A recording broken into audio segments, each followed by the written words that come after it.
Okay, Assalamualaikum warahmatullahi wabarakatuh. Okay, in this meeting, we want to explain some problems that faced by the student in writing descriptive text.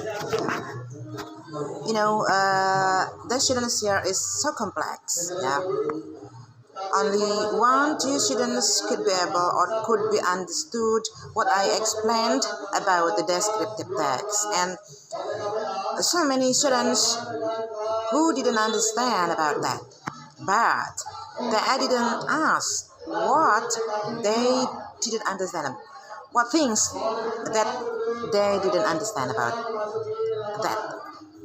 Okay, but after I evaluate some problem generally that face by the student in writing descriptive text is like lack of vocabulary. Jadi siswa itu kosakatanya sangat lemah, ya. Kosakatanya sangat lemah.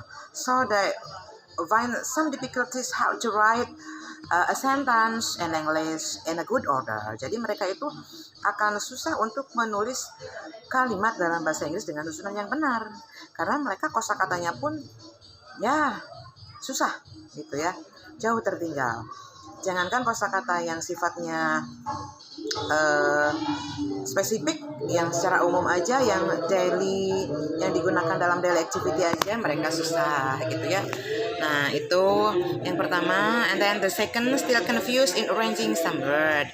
Mereka juga masih bingung dalam menyusun beberapa kata, terutama kata sifat. Dalam sebuah kalimat itu, kalau kata sifatnya muncul hanya satu, contoh,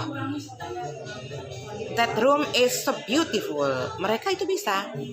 Tapi kalau misalkan mereka itu mau mengungkapkan ruangan itu warnanya merah, kecil, bagus, nyaman, dan mengasihkan. Jadi misalkan dalam kalimat itu ada 5 kata sifat, they feel hard.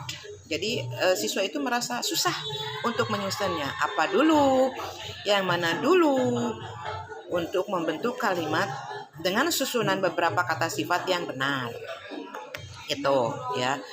Walaupun sebelumnya sudah saya uraikan. Yang pertama, kalau dari uraian kata sifat yang dalam satu kalimat itu muncul lebih dari satu kata sifat, diawali oleh determiner, opinion, size, condition, age, shape, color, pattern, origin, material, purpose, noun. Jadi kata bendanya atau pokok yang akan diuraikan, yang akan dijelaskan dengan kata sifat tadi biasanya disimpan di akhir kalimat. But the real, tapi kenyataannya most of the students still confused about that. Masih sebagian besar siswa itu bingung bagaimana, di mana. Kalau shape itu dimasukkannya di mana, Mom?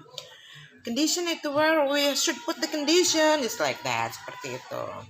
But ya, I have try to explain to them. Jadi saya coba terus jelaskan kepada mereka. Kalau setelah size itu condition, setelah condition itu age, contohnya like this, I give them some example. And then permasalahan selanjutnya, the next problem faced by the student is the use of pronouns, penggunaan kata ganti orang. Jadi kata ganti orang itu kalau misalkan Ani, dia dan Ani, kalau diganti oleh kata orang jadi dia masih. Kalau dia dan Ani, kalau diganti menggunakan kata ganti orang kan jadi mereka, otomatis jadi them, bukan lagi her. Itu masih confused. Padahal itu adalah materi yang dasar sekali.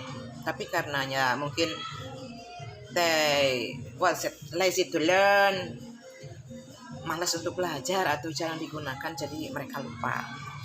Kemudian permasalahan berikutnya adalah the use of passive form. Nah, penggunaan bentuk pasif atau kalimat pasif. Mereka selalu tertukar dengan kalimat aktif. Kalimat aktif kan kalimat yang subjeknya mengerjakan, pekerjaan. Kalau kalimat pasif adalah kalimat yang subjeknya dikenai pekerjaan. Oke, kalimat pasif itu contohnya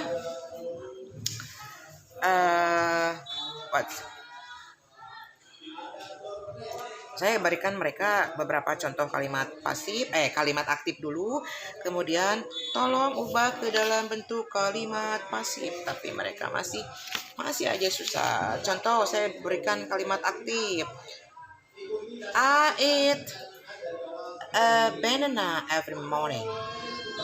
Saya makan sebuah pisang setiap pagi. Ubah ke dalam bentuk pasif. Harusnya kan the banana is eaten by me every morning.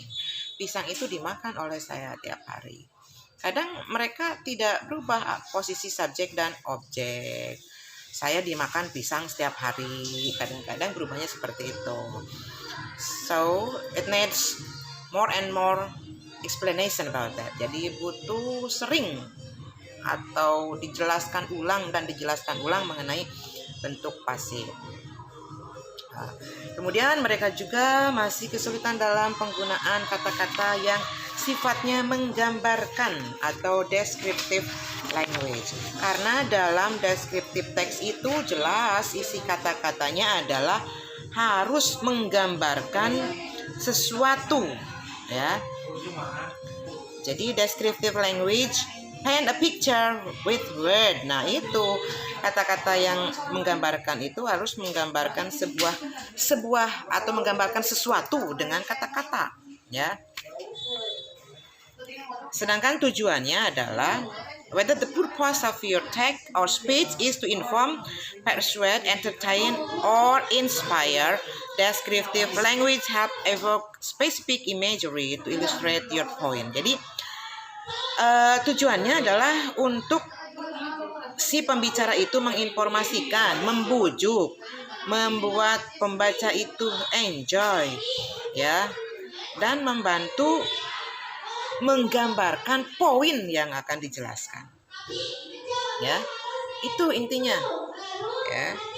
Jadi ada 5 poin yang dihadapi oleh siswa dalam menulis descriptive text. Oke, dan poin-poin ini terus saya coba untuk jelaskan sehingga akhirnya siswa tersebut bisa paham. And finally, siswa could be able to write a descriptive text in a good order. Okay, that's all from me. Thank you.